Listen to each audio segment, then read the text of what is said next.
ಜಿ5 ಇರುವಾಗ ನೀವು ನಿಮ್ಮ ನೆಚ್ಚಿನ ಶೋಗಳನ್ನ ಎಂದಿಗೂ ಮಿಸ್ ಮಾಡಿಕೊಳ್ಳುವುದಿಲ್ಲ. ಅದು ಸಂಪೂರ್ಣ ಉಚಿತವಾಗಿ. ಅವಿ, ಪೂರ್ಣಿಗೆ ಗೊತ್ತಾಯ್ತು, ಅವಳಿಗೆಲ್ಲ ಗೊತ್ತಾಯ್ತು.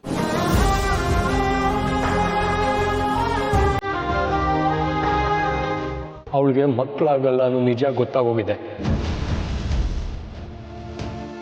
ಅವಳ ದುಃಖ ನೋಡ್ತಾ ಅವಳ ಎದುರುಗಡೆ ನಿಲ್ಲೋ ಧೈರ್ಯ ನನಗಿಲ್ಲ. ಅವಳನ್ನ ಹೇಗೆ ಸಮಾಧಾನ ಮಾಡಬೇಕು ಅಂತ ನನಗೆ ಗೊತ್ತಾಗ್ತಿಲ್ಲ. ಭಯ ಆಗ್ತಿದೆ. ಅವಳ ಸಂಕಟ ನೋಡ್ತಿದ್ರೆ ನನಗೆ ಭಯ ಆಗ್ತಿದೆ.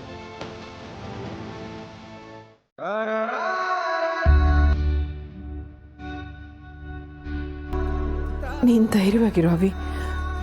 ಪೂರ್ಣಿಗೆ ನಾನು ಸಮಾಧಾನ ಮಾಡ್ತೀನಿ.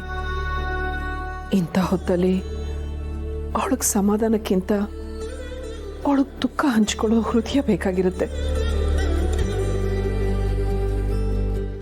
ಮನಸ್ಫೂರ್ತಿಯಾಗಿ ಅಳಬೇಕು ಅನ್ನಿಸ್ತಿರೋಳಿಗೆ ಹತ್ತು ನಿರಾಳ ಆಗೋದಕ್ಕೆ ನಿನ್ನ ಹೆಗಲ್ ಬೇಕಾಗಿರುತ್ತೆ. ಈಗ ಅವಳಿಗೆ ಮಗು ಆಗೋದಿಲ್ಲ ಅನ್ನೋದಕ್ಕಿಂತ ಅವಳನ್ನ ಮಗುವಿನ ಹಾಗೆ ನೀನು ಕಾಪಾಡ್ಕೋಬೇಕಾಗಿದೆ.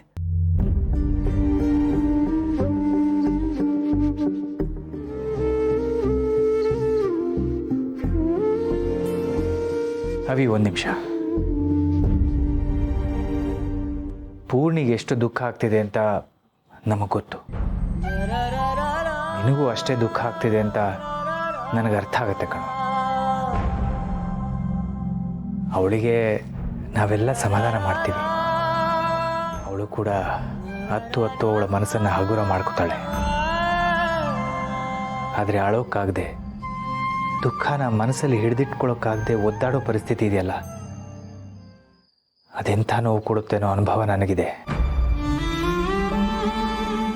ತಾಯಿ ಆಗೋ ಆಸೆ ಹೆಣ್ಣಿಗೆ ಎಷ್ಟಿರುತ್ತೋ, ತಂದೆ ಆಗಬೇಕು ಅನ್ನೋ ಆಸೆ ಗಂಡಿಗೂ ಅಷ್ಟೇ ಇರುತ್ತೆ.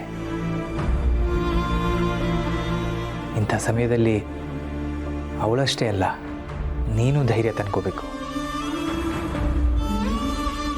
ಹೌದಪ್ಪ, ಮತ್ತೊಬ್ರಿಗೆ ಆಧಾರ ಆಗೋದಕ್ಕೆ ಮುಂಚೆ ನಾವು ಗಟ್ಟಿಯಾಗಿ ನಿಲ್ಲಬೇಕು.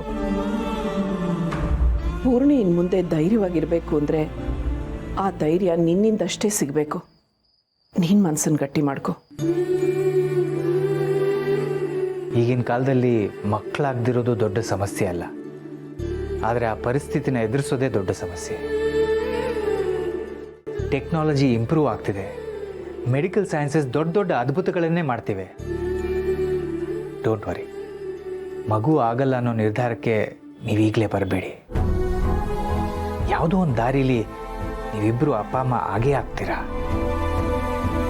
ಅವಳ ದುಃಖನ ದೂರ ಮಾಡೋ ಜವಾಬ್ದಾರಿ ನಮಗೆ ಬಿಡು. ಮೊದಲು ನಿನ್ನ ಮನಸ್ಸಲ್ಲಿರೋ ದುಃಖನ ಕಮ್ಮಿ ಮಾಡ್ಕೊ. ಮಕ್ಕಳ ನೋವು ಏನು ಅಂತ ತಾಯಿ ಕರಳಿಗೆ ಮಾತ್ರ ಅಲ್ಲ, ತಂದೆ ಹೃದಯಕ್ಕೂ ಗೊತ್ತಾಗತ್ತೆ. ಧೈರ್ಯ ತಗೋ ಮಗನೇ.